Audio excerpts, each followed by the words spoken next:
नमस्कार। History learning में आपका बहुत बहुत स्वागत है।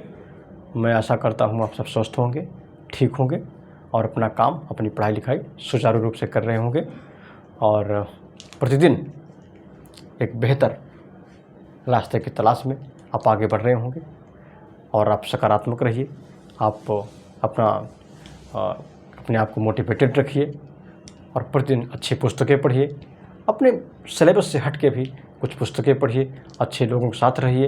वो अच्छे लोग आपको वर्चुअली भी मिल सकते हैं, फिजिकली अगर नहीं मिल पा रहे हैं, आपके साथ पास नहीं हैं, तो आप उनसे ऑनलाइन मिल सकते हैं, पुस्तकों के माध्यम से मिल सकते हैं। और जो अच्छी पुस्तकें हैं ये आपको अच्छे लोगों के विचारों से वो बड़ी आसानी से मिलवाती हैं और उनके विचारों को पढ़ करके आप अपने आप को मोटिवेटेड फील कर सकते हैं। क्योंकि ये जो यात्रा है, जो जर्नी है, कई बार हमको डिमोटिवेटेड फील कराती है और वो स्वाभाविक प्रक्रिया है, वो होना ही होना है। इसलिए आप उसको लेकर के बहुत परेशान नहीं होंगे। और हाँ, आप कोशिश करिए, अच्छी चीज़ों के साथ रहिए, अच्छे लोगों के साथ रहिए और एक अच्छे वातावरण का अपने आसपास निर्माण करिए। जो लोग, जो चीज़ें आपको डिमोटिवेट करें, आपके अंदर नकारात्मक ऊर्जा का संचार करें, आप कोशिश करके उनसे दूर रहिए। वो कोई भी हो और कोई भी वस्तु हो, क्योंकि कोई भी वस्तु प्रिय है इसका मतलब ये नहीं होता है कि आप उसे छोड़ नहीं सकते। एक टाइम ऐसा आता है जब आपको अपने प्रिय से प्रिय वस्तु को भी छोड़ना होता है और प्रिय से प्रिय साथी से भी दूर जाना होता है। इसलिए आप जब अपने करियर के प्रति ईमानदार रहेंगे, करियर को लेकर के फोकस्ड रहेंगे, उसको लेकर सिंसियर रहेंगे, तो यकीन मानिए आपने एक दिन टॉप पे, एक दिन ऊंचाइयों पर आप जरूर पहुंचेंगे। और इसके लिए ज़रूरी है अपने आप को थोड़ा सा, अपने आप का जो इन्वॉल्वेशन है, अर्थात अपने आप को जो इन्वॉल्वमेंट है लोगों के साथ, थोड़ा कम करें। क्योंकि थोड़ा सपनों के लिए आपको दूर तो अपनों से रहना ही होता है ना। कहते हैं कि कुछ अपनों की खातिर सपनों से दूर रहे और कुछ सपनों की खातिर अपनों से दूर रहे। तो दो में से चुनाव एक आपको करना है और ये आप पे तय करता है, ये फैसला आपको करना है कि आप अपनों से दूर रहेंगे या अपने सपनों से दूर रहेंगे। चलिए, इसका जवाब फिर कभी आपसे पूछेंगे हम। चलिए, हम आज बात करते हैं। हमने लास्ट वीडियो में डचों के संदर्भ में बातचीत की थी और हमने डचों का जो प्रारंभिक फेज है, डचों की भारत में कंपनी की स्थापना और उसके बाद जो डचों का इंडोनेशिया में विस्तार था, उसको हमने एक एक करके सब समझ लिया था। और आज हम जो शेष बचा हुआ पार्ट है वो हम लोग कवर करेंगे। अच्छा, डचों का भारत में जो पूर्वी और पश्चिमी तटों पर विस्तार है उसकी बातचीत करते हैं। चलिए देखिए, ये भारत का इधर पश्चिमी तट है ये, और इधर भारत का पूर्वी तट है। तो इन्होंने दोनों तटों पर अपनी व्यापारिक बस्तियां स्थापित की हैं। और हम एक बात ये पहले देख लें कि जो डच फैक्ट्रियां हैं, तो वो डच फैक्ट्रियों के जो प्रमुख हुआ करते थे उनको फैक्टर कहा जाता था। ये गुमास्ता कहीं कहीं मिलेगा लिखा, तो ये चीज़ आप ध्यान रखेंगे। कभी अगर ये लिखा हुआ हो फैक्टर, व्यापारिक बस्तियों के प्रमुख को कहा जाता था, और फिर नीचे व्यापारिक कंपनियां दिया हो, अंग्रेज ईस्ट इंडिया कंपनी है, पुर्तगाली ईस्ट इंडिया कंपनी है, फ्रांसीसी ईस्ट इंडिया कंपनी है, तो जो फैक्टर अर्थात गुमास्ता शब्द हो, तो गुमास्ता जो है हमेशा डचों की व्यापारिक फैक्ट्रियों के प्रमुख हुआ करते थे। आपको ये चीज़ याद रखनी है। और एक चीज़ और आपको क्या याद रखनी है कि डचों ने जो अपने प्रारंभिक मालखाने हैं, ये व्यापारिक बस्ती तो नहीं कह सकते इनको, लेकिन जहाँ से उन्होंने प्रारंभिक तौर पे शुरुआत करी है और अपना जो व्यापारिक माल इकट्ठा करके रखते हैं, वो जो स्थान है शुरुआती मालखाने, वो गुजरात और बिहार में इन्होंने स्थापित किए थे। तो ये आप हमेशा याद रखिए, बहुत महत्वपूर्ण है। ये गलत हो सकता है किसी का, क्योंकि वो गुजरात और बिहार को सेंस में ही नहीं लाएंगे इस चीज़ को। तो दो चीज़ें आप ध्यान रखिए अतिरिक्त, डच फैक्ट्रियों के प्रमुख को फैक्टर कहा जाता है और डचों ने अपने प्रारंभिक जो मालखाने हैं वो गुजरात और बिहार में स्थापित किए हैं। अब हम लोग एक एक करके इनके तटवर्ती जो कारखाने हैं उनकी विशेषताओं के साथ पढ़ते हैं। तो क्या 1616 में उन्होंने सूरत और भड़ौच में अपना पहला कारखाना स्थापित किया।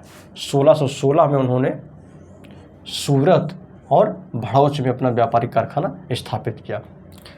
और इसके पहले हम देखें 1608 में, सबसे पहले हम 1605 में हमने देखा था कि मछलीपट्टनम में इन्होंने पहली अपनी व्यापारिक फैक्ट्री स्थापित की थी। और फिर 1608 में इन्होंने निजामपट्टनम में अपनी व्यापारिक बस्ती बनाई। और 1608 के बाद 1616 में इन्होंने सूरत और भड़ौच में अपने व्यापारिक कारखाने स्थापित किए। इसके पहले 1610 में हम देख लें तो पुलिकट में इन्होंने जो है अपनी फैक्ट्री स्थापित करी है। तो 1610, 1616 और 1627 की बात करें हम तो ये पीपली में अंग्रेज़ों ने अपना कारखाना लगाया व्यापारिक, डचों ने अपनी फैक्ट्री स्थापित की। और पीपली ये पश्चिम बंगाल में है। तो बंगाल में डचों की पहली फैक्ट्री कौन सी है? तो पीपली है। इस चीज़ को आप ध्यान रखेंगे। तो 1627 और 1641 ध्यान रखिए आप, ये सब पूर्वी तट पे स्थापित हो रहे हैं। 1641 में विमलीपत्तनम में अपनी व्यापारिक फैक्ट्री लगा रहे हैं, 1641 में विमलीपत्तनम में, और 1653 में चिंसुरा में इन्होंने व्यापारिक फैक्ट्री स्थापित की है। एक बार यही PCS 2017 में क्वेश्चन आया था, ये कई सारे उनके व्यापारिक सेंटरों, व्यापारिक केंद्रों के नाम दिए थे और 4 ऑप्शन करके फिर पूछा कि इनमें से कौन सा डचों की व्यापारिक फैक्ट्री नहीं है या जिनमें से कौन सा व्यापारिक केंद्र डचों का नहीं है।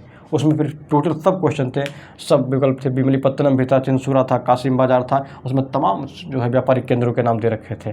तो ये नाम और सन वाइज आप थोड़ा याद रखेंगे, कई बार पढ़ेंगे, फिर आपके मन में चीज़ें दिमाग में बैठ जाएंगी। तो 1653 में चिंसुरा में डचों ने अपना व्यापारिक जो कारखाना स्थापित किया है।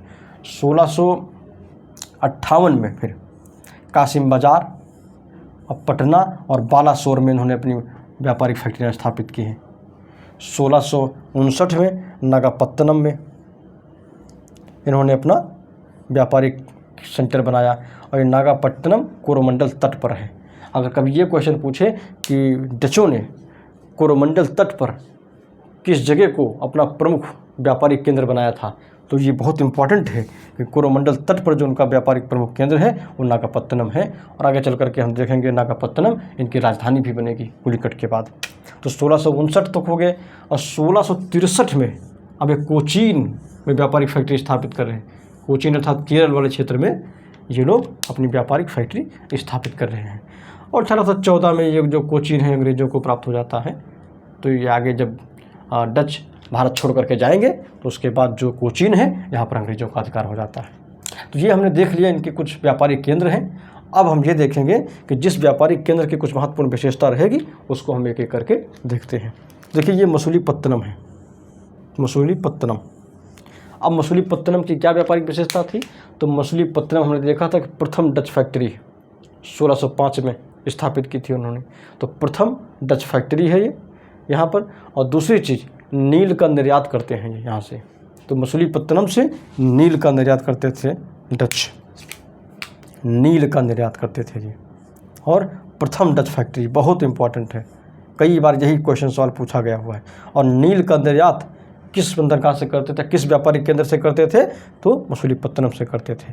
और सूरत इसी तरह देख रहे हैं हम, सूरत से भी नील का निर्यात करते हैं। तो ये 2 कारखाने नील के निर्यात के लिए प्रसिद्ध हैं। आगे हम देखते हैं पुलिकट। पुलिकट को चंद्रगिरी के राजा से इन्होंने प्राप्त किया था। और चंद्रगिरी के राजा का नाम क्या है? वेंकटगिरी येरेलप्पा। वेंकटगिरी येरेलप्पा से इन्होंने खरीदा था। और यहीं से एक समझौता हुआ था चंद्रगिरी के राजा के साथ। और चंद्रगिरी पुलिकट से ही स्वर्ण पैगोडा नामक सिक्का निकलता था इनका, ये सोने का था। तो स्वर्ण पैगोडा नामक सिक्का कहाँ से निकलता था? डचों के किस कारखाने से निकलता था, ढाला जाता था? तो पुलिकट, ध्यान रखेंगे हमेशा। और इस पर वेंकटेश्वर की आकृति होती थी, भगवान वेंकटेश्वर की एक जो है आकृति बनी हुई थी। तो स्वर्ण पैगोडा पुलिकट से निकलता था, उस पर वेंकटेश्वर की आकृति बनी होती थी। अगला व्यापारिक केंद्र है इनका चिंसुरा। चिंसुरा हमने देखा था कि 1653 में स्थापित किया था इन्होंने। और यहाँ पर उन्होंने गुस्तावल फोर्ट नामक दुर्ग बनाया था। ये बहुत इंपॉर्टेंट है, वो पूछ सकता है कभी एग्जाम में, गुस्तावल फोर्ट नामक डचों ने जो दुर्ग बनाया था वो अपने किस व्यापारिक केंद्र पर स्थापित किया था? तो चिंसुरा इसका आंसर होगा। तो चिंसुरा नामक फैक्ट्री जो इनकी है वहीं पर उन्होंने गुस्तावल फोर्ट नामक एक दुर्ग या किला बनवाया है अपना। और फिर नागापत्तनम 1690 में, बहुत इंपॉर्टेंट है ये, पुलिकट की जगह राजधानी बन गया। तो आप कभी ये क्वेश्चन पूछे कि पुलिकट के बाद दूसरी राजधानी डचों ने कहाँ बनाई थी अपनी, तो नागापत्तनम को बनाई है और ये पूर्वी तट पर है, कोरोमंडल तट पर उनका सबसे बड़ा और सबसे प्रमुख व्यापारिक केंद्र है। तो ये हमने एक एक करके इनके सारे व्यापारिक केंद्रों के बारे में पढ़ लिया, इनकी क्या विशेषता है, और अब डचों के पतन की तरफ हम लोग बढ़ रहे हैं। एक चीज़ आपको यह ध्यान रखनी है, डच जो है ये बंगाल के बंदरगाह से कपड़ा, सोरा और अफीम का निर्यात करते थे। अगर कभी ये क्वेश्चन पूछे कि बंगाल के बंदरगाह से डच किन किन वस्तुओं का निर्यात करते थे, तो थोड़ा सा ध्यान रखेंगे, कपड़ा, सोरा और अफीम का निर्यात करते थे। दूसरी चीज़, अब पतन के संदर्भ में देखें तो पतन के संदर्भ में 3 चीज़ें हमको, 3 लड़ाइयाँ ध्यान रखनी है। एक तो इंडोनेशिया में देखिए डचों के बीच और अंग्रेज़ों के बीच एक लड़ाई हो रही है 1754 में, और यहाँ पर डचों की हार होती है, अर्थात अंग्रेज विजयी। और फिर जब इंडोनेशिया में डचों को अंग्रेज़ों ने हरा दिया, तो फिर भारत में, अब भारत में प्रसिद्ध युद्ध आप सबको मालूम होगा 1759 में वेदरा का युद्ध हो रहा है, और इस वेदरा के युद्ध में अंग्रेज़ों ने फिर डचों को एक बार पराजित कर दिया है। और कहते हैं वेदरा के युद्ध के हार के बाद डच हमेशा के लिए एक प्रकार से बैकफुट पर आ जाते हैं, और फिर वो अपना एक नॉर्मल तरीके से रहते हैं, और फिर आगे छोड़ के हम देखेंगे छोड़ कर चले जाते हैं वो। तो वेदरा के युद्ध में जो अंग्रेज़ सेनापति है, अंग्रेजी सेना का, वो कौन है, ये बहुत इंपॉर्टेंट सवाल है, कभी भी पूछा जा सकता है। Colonel Ford. वेदरा के युद्ध में कर्नल फोर्ड नामक कैप्टन ने अंग्रेजी सेना का नेतृत्व किया था। और उस समय गवर्नर जनरल कौन था, ये भी ध्यान रखें, गवर्नर जनरल उस समय क्लाइव था, गवर्नर जनरल क्लाइव है उस समय। तो इस तरह 1759 में वेदरा के युद्ध में हार जाते हैं, और फिर 1795 में ये भारत छोड़ करके अपने जो कारखाने थे वो अंग्रेज़ों को बेच देते हैं, और 1795 में फाइनली वो भारत छोड़ करके चले जाते हैं। तो इस तरह से जो डचों का एक व्यापारिक विस्तार था, अर्थात उनका कहाँ कहाँ उन्होंने अपनी बस्तियाँ स्थापित की और किस तरह से उनके एक पतन की प्रक्रिया ये हमने देख लिया है। चलो फटाफट रिवीजन कर लेते हैं। डच फैक्ट्रियों के प्रमुख को फैक्टर कहा जाता था, और डचों ने अपने प्रारंभिक मालखाने गुजरात और बिहार में स्थापित किए थे।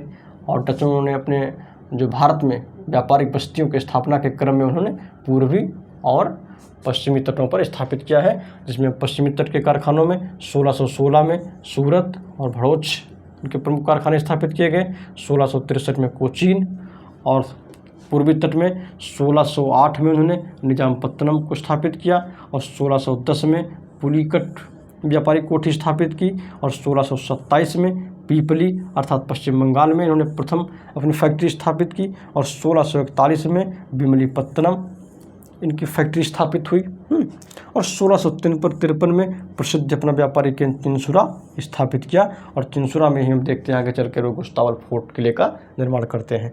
और 1658 में कासिम बाजार, पटना और प्लस बालासोर इन्होंने स्थापित किया, और 1659 में प्रसिद्ध अपना जो है कोरोमंडल तट पर केंद्र जो है नागापत्तनम ने अपनी व्यापारिक कोठी स्थापित करी। हमने देखा मछलीपत्तनम डचों की प्रमुख और ये प्रथम व्यापारिक फैक्ट्री रहती है, और मछलीपत्तनम से ये नील का निर्यात करते थे, सूरत से भी नील का निर्यात करते थे। पुलिकट को चंद्रगिरी के राजा, जिसका नाम क्या था, वेंकटगिरी येरलप्पा से खरीदा था, और पुलिकट से ही उनका प्रसिद्ध स्वर्ण पैगोडा नामक सिक्का निकलता था, जिस पर भगवान वेंकटेश्वर की आकृति बनी होती थी। और चिंसुरा में प्रसिद्ध गुस्तावल फोर्ट किले का निर्माण करवाया उन्होंने, और नागापत्तनम को 1690 में डचों ने पुलिकट की जगह राजधानी बना लिया। ये हो गया। अब डचों ने बंगाल के बंदरगाह से सूती कपड़ा, सोरा, अफीम का निर्यात किया, और पतन में इंडोनेशिया में इनके पतन की पहली प्रक्रिया शुरू होगी जब 1754 में डच और अंग्रेज़ों के बीच एक युद्ध होता है, जिसमें डचों की पराजय होती है और अंग्रेज विजयी रहते हैं। उसके बाद फिर अंग्रेज़ों ने भारत में भी 1759 में बेदरा के युद्ध में डचों को पराजित किया, और बेदरा के युद्ध में हमने देखा है उस समय जो गवर्नर था वो क्लाइव है, और जो अंग्रेजी सेना का सेनापति है वो कर्नल फोर्ड रहता है। और फिर फाइनली वो 1795 में भारत से जो है छोड़कर चले जाते हैं। अपने जो व्यापारिक कारखाने रहते हैं वो अंग्रेज़ों को बेच देते हैं, और फाइनली भारत छोड़ करके चले जाते हैं। तो इस तरह हमने इसमें उनका विस्तार से एक एक चीज़ों का अध्ययन किया है। कोई भी क्वेश्चन इससे बाहर नहीं आएगा, आप कोई किताब पढ़ने की ज़रूरत नहीं है, आप पेपर सॉल्व करिए, आप अगर कोई क्वेश्चन फंसता है आप डिस्कस करिए, कमेंट करिए, फिर हम इसको देखेंगे। बस एक छोटी सी आपसे रिक्वेस्ट है लास्ट में, आप इस चैनल को सब्सक्राइब करिए, लाइक करिए, और आपका कोई सुझाव है अगर तो कमेंट सेक्शन में बेशक आप उसको दीजिए और अपना फीडबैक दीजिए। आपको इससे कोई मदद मिल रही है आगे सब्सक्राइब करके शेयर करिए। Thank you.